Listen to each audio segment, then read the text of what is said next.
Hey, I'm Eartha, and I'm going to be giving y'all a fun old tour of the early Earth.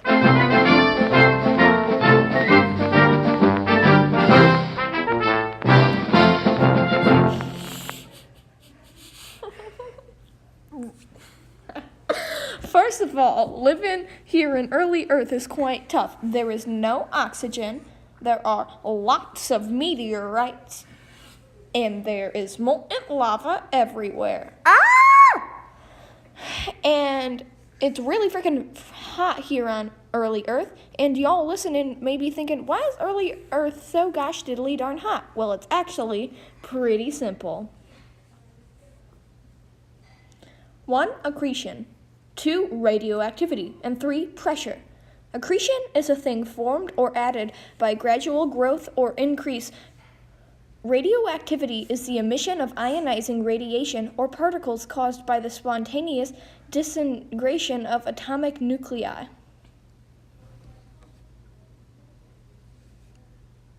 And pressure is the continuous physical force exerted on or against an object by something in contact with it.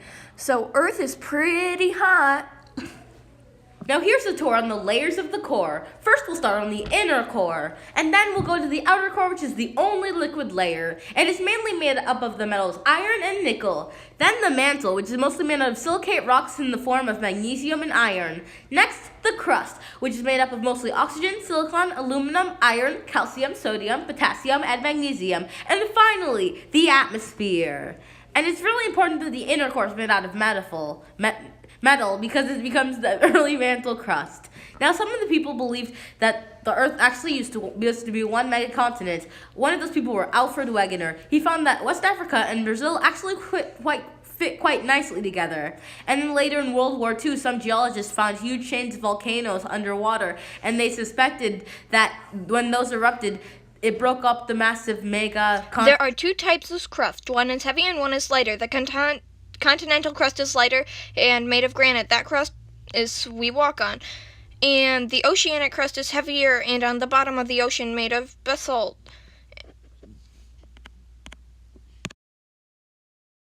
And when those 2 crusts collide, the oceanic crust can dive under the continental crust. They can slip or crumple up. Now that we got those crusts out of the way, let's talk about the atmosphere. The atmosphere was actually formed from the steam of molten lava, and the atmosphere can cause the greenhouse effect. And if you didn't know, the greenhouse effect is when the atmosphere traps the sun's heat into the atmosphere. Then one day, a planet about the size of Mars decided to crash into Earth, and that formed the moon. And then the moon stabilizes the tilt of Earth.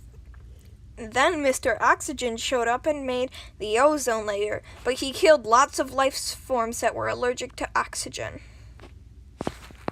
Thank you for coming to our little tour of early Earth.